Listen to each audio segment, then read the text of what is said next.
Өзбекстандын президенти Шавкат Мирзиёев Кыргызстанга мамлекеттик сапары менен жакын арада келери пландалып жатат. Бул тууралуу бүгүн 19 январда Тышкы иштер министри Жээнбек Кулубаев маалымат жыйында билдирди. Документ подписан о границе, ратифицировано в Жооруку кеңеше и Маджлисе в Узбекистане, да, и документы ратификационной грамоты подготовлены. Во время визита на уровне высшего руководства они обменяются. Я думаю, это проблем нет таких. Эске салсак, Шавкат Мирзиёевдин Кыргызстанга болгон мамлекеттик сапарынын мөөнөтү жылдырылган. Чечим Кыргызстан менен Өзбекстандын президенттеринин сүйлөшүүсүнүн жыйынтыгында кабыл алынган. Тышкы иштер министрлиги Мирзиёев Кыргызстанга 2022 жылдын аягына чейин келерин кошумчалаган эле.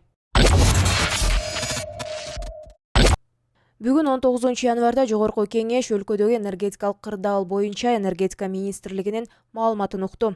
Анда баяндама жасаган министр Ибраевдин айтымында Кыргызстанда электр кубаттуулугунун тартыштыгы 450-480 мегаватты түзүүдө.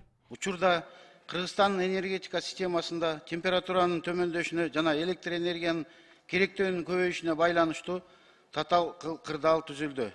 Энергетика системасынын электр станцияларынын мүмкүн болгон кубаттуулугу 3356 мегаватты түзөт. Бул бүгүнкү бизде полный Кыргызстан боюнча генерациянын кубаттуулугу да. Ошону менен бирге өсүшү жана керектөө боюнча киргизген чектөөлөрдү эске алуу менен кечки максималдуу керектөө сааттарында болжол менен кубаттуулугу 3740 мегаватка чейин чыгып жатат. Ошону менен бирге электр энергиясынын тартыштыгы 450-480 мегаватка жетип жатат. Болгонуна байланыштуу электр жабдыктарын сактоо максатында жана авариялык өчүрлөрдүн алдын алуу үчүн электр энергиясын чектөө аргасыз болууда. Эл өкүлү жерлерде жарык маал менен өчүрүлүп жаткандыгын сынга алышты.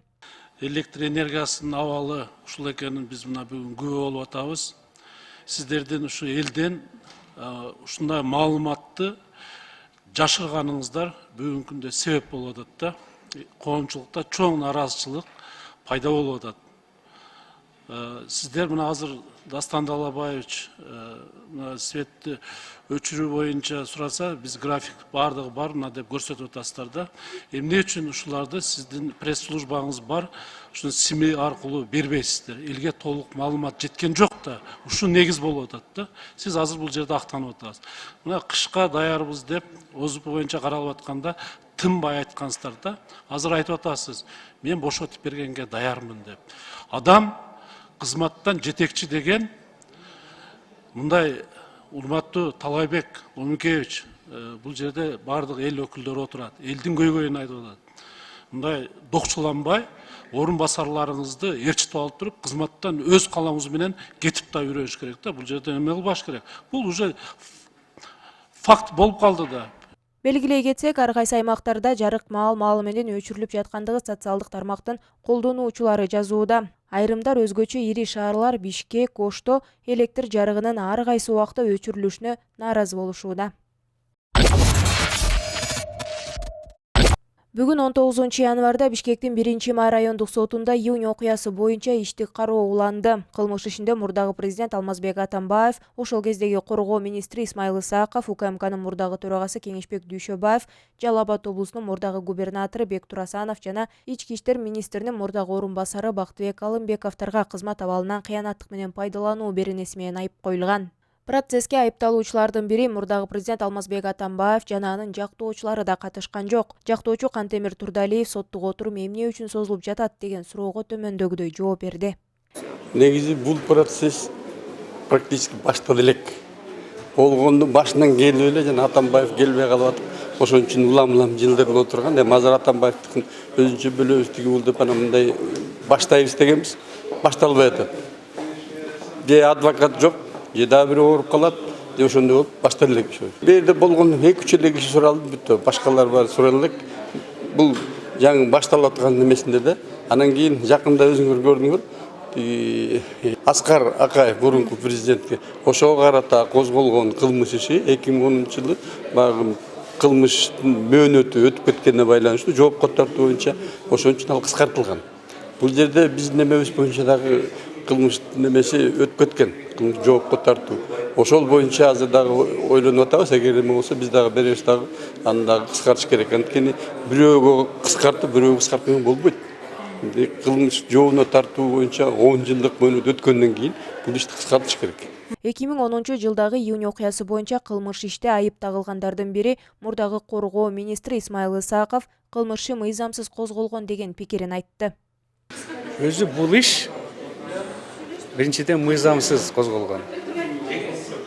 Экинчиден бул жабылган 17-жылдары өздөрү кылмыштын кылмыш жок экен деп өздөрү жапкан да. Мөөнөт дагы өтүп кетти. Бир мыйзам дагы мындай ачып караганга уруксат берген эмес да, бирок баягы зөөкүлүк кылып, өзүм билем деп кылып, кээ бир жарандарды биз окшогондорду коркутабыз, ооздорун басабыз, айттырбайбыз деген аракетте мына биз бийликке келдик, көрсөтөбүз дегенде менен мына иш уланып, мамлекеттин каражаттары кетип атат. Сот турумуна канчалар кагаздар кетет, канчалаган бензиндер кетет, электричество кетип атат, суусу кетип атат, эсептебейт да, бирок бир гана максат жок, мынандай биз көрсөтөбүз деген ой менен ушул иш мына бүгүнкү күнгө чейин жетип келди да. Муну прокурор өзү жабыш керек болчу, бирок прокуратуралар мыйзамдарды тебелеп, тепсе бузуп, айтып туура эмес жанагы тергөө иштерин жүргүзүп болгондо дагы өздөрү ойлоп таап жазышып, мына ушуга алып келишти. Эске салсак, Улуттук коопсуздук комитети былтыр жазында убактылуу өкмөттүн мүчөлөрүнө козголгон кылмыш иши кайра тергеле баштагандыгын жарыялаган.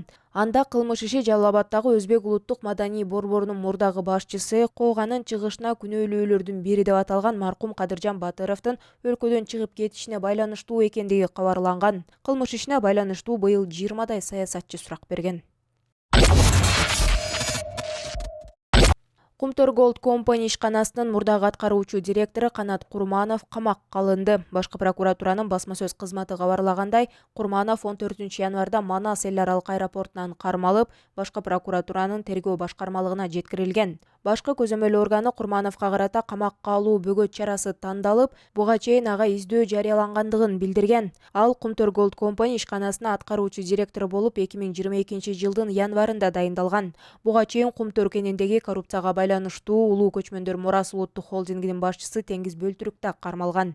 Август айында Кумтөрдө каржылык мыйзам бузуулар тууралуу белгилүү болгон. Башкы прокуратура Кумтөр Голд Компани жабык акционердик коомундагы коррупциялык кылмыштар фактысы боюнча козголгон кылмыш ишинин алкагында мурдагы убактылуу тышкы башкаруучу Теңиз Бөлтүрүктү жана аны менен кошо жооптуу 2 адисти камаган.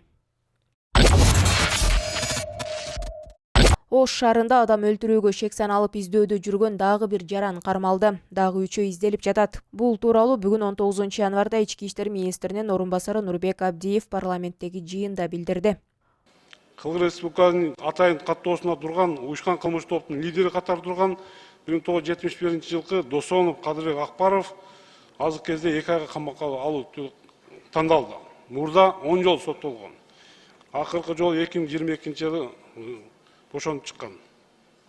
Андан сырткары кармалган 5 жаран биздерде каттоодо туруп 5 жаран тең адам өлтүрүү, каракчылык, тоноо, эң баштык денеге залал келтирүү, уурдоо, ушундай өтө оор жана оор кылмыштар менен соттолуп чыккан жарандар. Азыркы кезде 5 кармалган жарандан сырткары 6 кармал дагы 3 жаранга издөө жарыялаганбыз. Алардан сырткары дагы şu kılmışka şektü, же şu uyuşkan toplum müçösü katarı жүрген жарандарды кармоо боюнча азыркы толук кандуу иш-чаралар жүрүп жатат. 13 январда Ош шаарында белгисиз бирөөлөр бир кишини арматура менен койгулап жаткандыгы тартылган видео коомчулукта кызуу талкуу жараткан. Үрөй учурган бул окуяда бир адам өлүп, дагы бир киши катуу жабыркаган.